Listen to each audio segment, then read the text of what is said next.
What is up, guys, and welcome back to another amazing episode of the BnG podcast. And guys, the draft has commenced.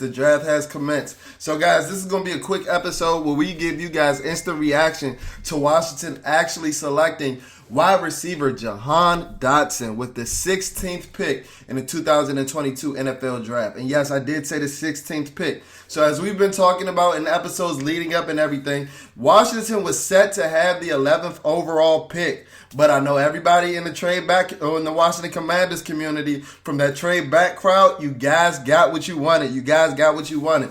Washington was able to actually trade back from the 11th pick to the 16th pick with the New Orleans Saints. And in addition, they were able to get the 98th pick as also the 120th pick. So they scooped up an extra third-round pick, a pick in a round that they didn't have. And they also got another fourth-round pick. So they'll be having two picks today.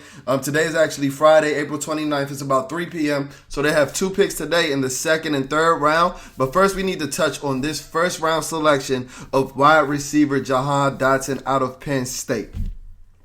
So, guys, as I've said before, if you're checking this out on YouTube, be sure to subscribe, be sure to like, be sure to comment. I appreciate all interactions. And if you're listening to this on audio only through any podcast platform, especially Google Podcasts, Apple Podcasts, and Spotify, be sure to rate, review, and subscribe. I would appreciate all interactions. Let's make sure that we finesse these algorithms so that BnG is your number one source for everything Washington Commanders. Whenever you type in that search bar, Washington Commanders, BnG, we want to be the first thing that pops up. But let's get into this draft. Let's get into this instant reaction of Jahan Dotson becoming the first ever selection for the Washington Commanders.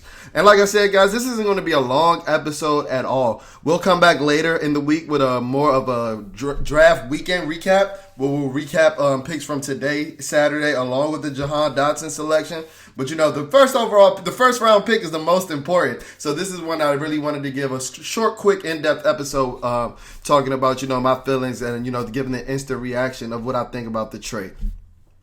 So, honestly, I know, contrary to how you know my instant reaction was on Twitter or on social medias, I'm actually not mad at the player. Not mad at the pick at all. Jahan Dotson is an amazing player. This is a guy who was basically Penn State's offense through the receiving element for the last 2 years, and especially this last year, having Pat Freiermuth play his rookie season in Pittsburgh in the past 2021 season. So this is a guy who was Mr. Everything for Penn State throughout his career for Penn State, and I love the prospect. While I do think that we reached at 16, the thing that I'm most upset about is that even though, you did get your picks that you were looking for, and I believe that the trade back scenario came more likely after listening to, Coach Rivera and Mr. Mayhew's, pre-draft week presser talking about, hey, all the talent, the strength of this draft is in the middle rounds. They said it over and over again. And that kind of perked my ears up to listen out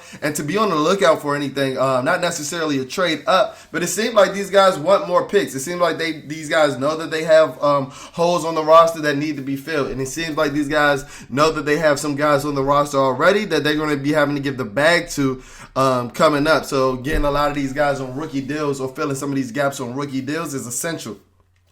Especially when you're looking to give a guy like Terry McLaurin, $24 to $26 million a year. Signing a lot of these guys on rookie deals is essential. So while I did love the trade back, or the fact that we did trade back, I wasn't too crazy about how the scenario played out. Initially with the trade back, I was hyped. I was like, oh man, we picked up another, top 100 pick. We got another fourth round pick. But then, the New Orleans Saints, they went and got our guy, or they went and got a lot of you guys' guy from the Washington Commanders community in Chris Olave, right? And one of the reasons that I wasn't necessarily upset with the trade back is because my guy, my wide receiver number one, the guy that I really wanted, my clear-cut preference to be the pick for Washington at 11, was Garrett Wilson. And, he was selected by the New York Jets with the 10th pick. So he was selected right before Washington. So that hurt my heart a little bit, to be honest. That hurt my heart a little bit. And if you guys can check, we actually did a live watch party for the draft on my boy Rio Robinson's channel. Go ahead and check out my reaction when Garrett Wilson got selected. If I can, I'm going to clip it in this video for my YouTube family. Please take out Hamilton, but I know it's Garrett Wilson. It's going to be Garrett Wilson. 22 NFL. The New York Jets select Garrett.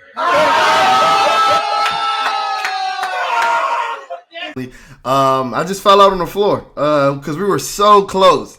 We were so close to having him, and like I said, that was my guy. So if he was on the board, I wasn't even listening to trade back. I wasn't listening to any type of trade back scenario. But being that he wasn't on the board anymore, but the likes of the guys that we were talking about leading up to the draft, like a guy like Kyle Hamilton was, I wasn't necessarily opposed. While I do love Kyle Hamilton and things like that, he wasn't my clear-cut number one, and I believe that, with the position value as safety, I think that, getting a third round pick and not necessarily needing a guy to play, strong or free safety, but looking for them to play that specific Buffalo nickel role, I think that getting those depth in those middle rounds were essential for that pick. But, there's always a but. There's never 100% great things going on in the Washington Commanders community of recently.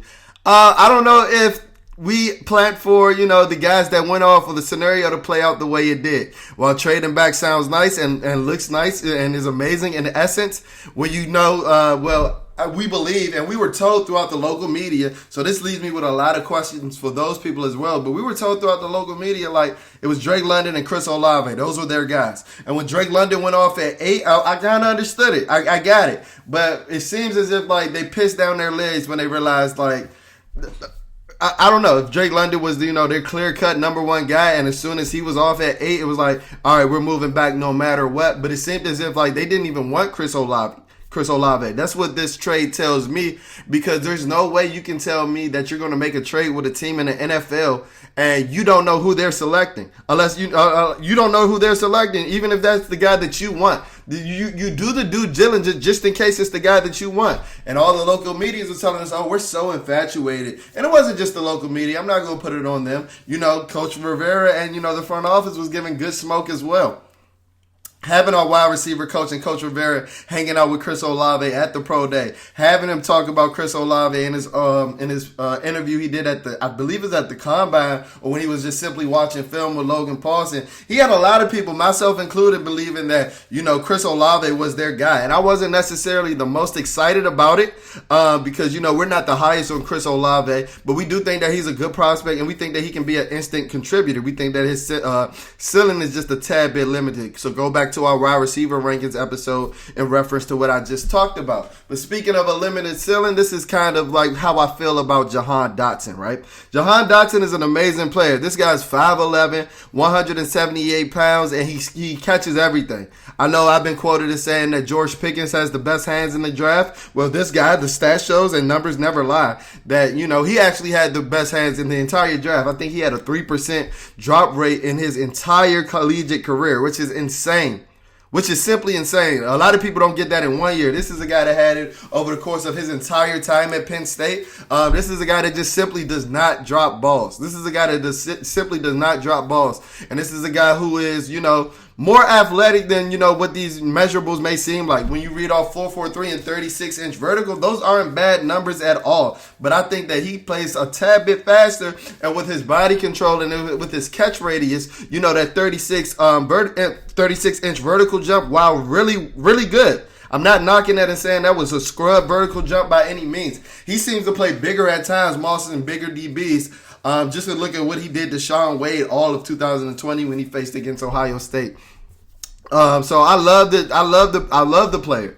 I love the player. While a lot of people feel like it was a reach at 16, I'm not necessarily willing to go that far, because I do believe that the Arizona Cardinals and the Green Bay Packers would have selected him if he wasn't on the clock, if he wasn't taken off the clock by us with the 16th pick. And you just look at how the way that the draft when the draft board played out for the entire league, guys. 6 wide receivers went in the top 20 picks. So we need to start realizing this position as a position of premium. And this is one of the higher, esteemed positions in the NFL at this point. This is a passing league. And I know the wide receiver position used to get devalued a lot because it's very dependent. But guys, if you look around, you need a dynamic receiver to win in today's NFL. Look at the 2 Super Bowl participants in this past season with Jamar Chase with the Cincinnati Bengals and Odell Beckham and Cooper Kupp. Not to mention Robert Woods, who had got injured earlier in the season, but they had dynamic wide receivers coming out the ass. And you need these type of guys to be successful in the NFL nowadays. Guys like Stephon Diggs for the Buffalo Bills. Guys like DeAndre Hopkins for the Arizona Cardinals. These are guys that contribute to winning in today's passing NFL, where the pass has more of an emphasis on it than ever before. We used to hear about 3 yards of the cloud of dust football. Defenses win championships. Well, those are very antiquated. So while I wasn't mad at the pick at all, like I told you, I was more upset with the scenario. Jahan Dotson is a great player, and I didn't expect this. I didn't expect this at all. But you have a potential blue chip prospect and Jameson Williams sitting there for the taking. Jameson Williams ended up going with the 12th pick. So the pick after our original pick, after we had traded out to the Detroit Lions. But guys, this is one I just can't live with right now. This is one I just can't live with. While I love Jahan Dotson, I do think he has a limited ceiling. And I'm under the impression, I told you guys a long time ago, we're big best player available guys over here when the draft is concerned. And I'm under the impression that you don't pass up on potential all-pro players for guys that have limited ceilings and things like that. No matter how instant you think that guy with the limited ceiling is going to contribute. A lot of people are talking about, well, dude, maybe Ron didn't want to wait for Jameson, to play. He might start the year off on the physically unable to perform list. He might not be ready till November. Well, guess what? Ron put that pressure on himself. One, by just not winning enough games in his first 2 years, and two, by letting you know that this year he's going all in or not. He's told everybody and their mother throughout the offseason, everybody that will listen, that this is the year. This is the make or break year. And guess what? Nobody else said it other than Ron Rivera. So he put that pressure on himself. So I don't really want to hear that talking point when talking about Jameson Williams. And like I said, I love Jahan Dotson. I just don't think that he brings that game-breaking potential with the 4.2 whatever speed that that Jameson Williams has. And I know a lot of people are like, well, dude, Jameson Williams may not be projected to come back and be that burner that he was before his knee injury. And I completely understand it. But I'm willing to take a flyer. Because how soon we forget, if we were talking about this in September of 2021 leading up into the season, let's do August, because Curtis Samuel was on the side field for practically all summer. Let's do August before he was officially ruled out for the start of the year and things like that. I didn't hear really too many people talking about wide receiver being a need after we drafted a guy like De'Ami Brown. Now, before the season, that's what I'm talking about. Now, I'm saying this is because these are the guys that are still on the roster. We didn't see much of Curtis Samuel last year. De'Ami Brown was a disappointment, but these are guys that you guys were necessarily high on, and I was as well. So I didn't necessarily think that, you needed to take a wide receiver, but when you have a blue chip prospect like Jameson Williams right there on the board for the taking, I feel like you can waste a couple of games. You can spare time for a couple of games until you get that dynamic talent back. This is a guy that has potential to be the best wide receiver on your team, Terry McLaurin included. And you know how much we love Terry McLaurin over here. And I think that's my biggest issue with this pick. While I love Jahan Dotson, I just got finished watching his press conference. Dude is an amazing interview. He speaks really well. He plays bigger than his size. He's scheme versatile. And I think that this is one of the things that actually pushed him over a guy like Jameson Williams for Washington. Because, this is a guy that's projected to play the slot in the NFL, but he actually had, over 80% of his snaps in Penn State lined up outside, so he can give it to you any which way. And I think that he's going to actually play more of the boundary receiver than a lot of us think over at the Washington Commanders community. This is a guy who plays bigger than his size, and it allows him to do that. He's a route technician. While he may not be as crisp as Chris Olave, I feel like he gives you every bit of production Chris Olave gives you with a worse quarterback play. One of the reasons that we wasn't as high on Chris Olave is because he was the wide receiver 2, or he was the second best wide receiver on his college football team that featured a slew of weapons. So how much attention was he really getting? I feel like that was a reason why he was breaking so many coverages and things like that, because you had to worry about everybody else. Well, this past season, Jahan Dotson was basically in the Penn State's entire offense, giving it to you any which way. I love his run after the catch. He's 35 times better than Chris Olave in the run after the catch department. Almost just as good as of a route runner. And if we're being honest, he played with 10 times worse the quarterback play. These guys, Chris Olave, Garrett Wilson, even my favorite in Garrett Wilson, they're playing with a guy that's projected to be a top 2 pick in the 2023 draft, and C.J. Stroud. C.J. Stroud, basically his entire career at Penn State. Jahan Dotson was playing with a guy in Sean Clifford, who may not even make the XFL or the UFL if he ever tries that route. This is a guy that throws up more hospital balls than Taylor Heineke.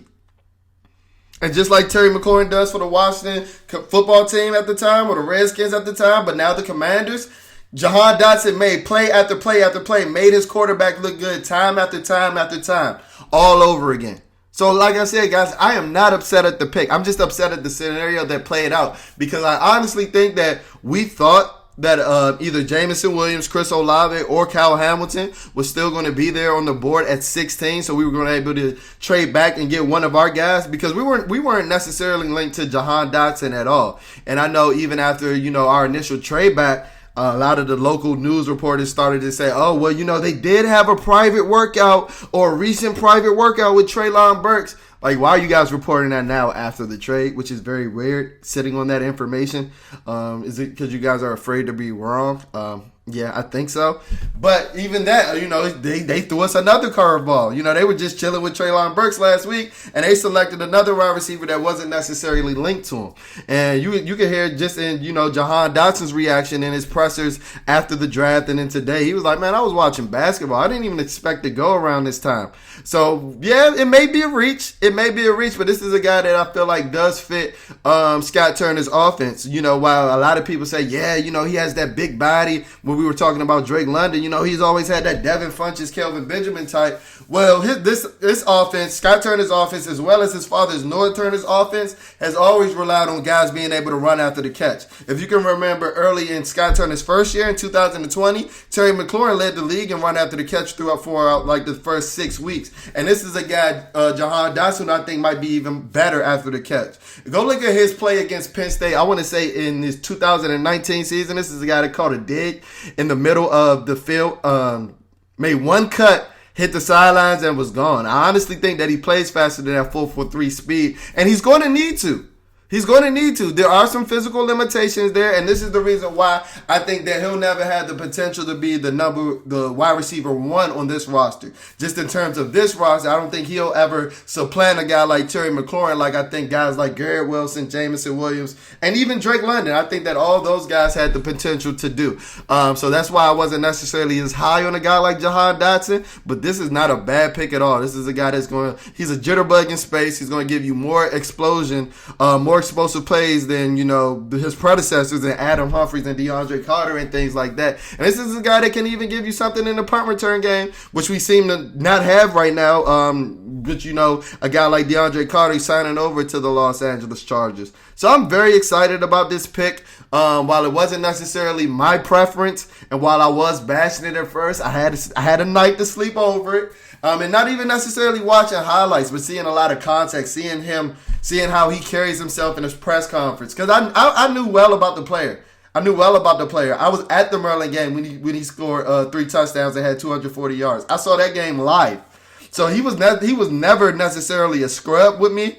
So don't get that confused with my initial reaction for the people that do follow me on Twitter. I'm actually not mad at the player at all. I'm more mad at the scenario, but hey, it's happened now, and I guess Jahan Dotson is the guy that I'm riding or dying with for the rest of his Washington Commander tenure.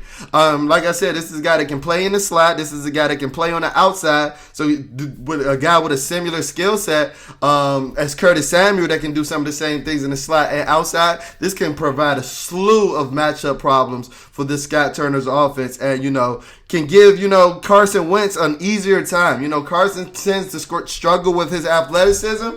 But, his accuracy, Carson tends to struggle with his accuracy. But if you got guys running wide open 5 yards away from people, you don't necessarily have to be the most accurate. So I think that was the kind of, receiver they were looking for in terms of play style. And they got that jitterbug in Jahan Dotson. So, guys, if you love this pick, please let us know how you feel about the pick on the comment. Like I said, this is going to be a quick, instant reaction. Not mad at the pick at all. Jahan Dotson is a dog and a hell of a football player. While I do wish the scenario did play out a little bit differently, I would be a fool to tell you that we didn't get better. Our roster didn't get better yesterday. So I'm excited. I'm excited to see what the rest of the draft brings. We do have 2 extra picks. Second round is about to happen in about 3 hours. Personally, I want Leo Chenal or a guy like Jalen Petre at 47. Time to ramp up this defense to get it to where they were expected to be last year. But the draft is here, and I'm so excited. So, Jahan Dotson, shout out to you, our first ever Washington Commander pick. And I'm excited for the rest of the draft. So, be sure to tune in on our social media pages. Our first is our Instagram, at BleedingBnG, BleedingBNG, BnG. Our Twitter is at BleedingBNG. BleedingBnG, and we've been pushing out a slew of content. We were giving instant reactions on Twitter. We've been pushing out a lot of content, graphics and things like that on Instagram. So be sure to check us out. Be sure to follow us and be sure to interact with us. Because like I told you guys before, we love to chop it up with the Washington Commander community. So as I told you guys, I'm going to have an entire draft weekend recap done, maybe around Sunday. So be sure to be on the lookout for that one. But in the meantime, let us know how you feel about that Jahan Dotson pick. Like I said, I wasn't the craziest on it initially, but I'm warming up to it because I think that we're finally keeping up with the Joneses as far as these modern offenses, and we may be able to put up more than 21 points on average this season. So, if you love this episode, be sure to subscribe. Thank you guys for tuning in, and I'll check in on you guys later. Peace.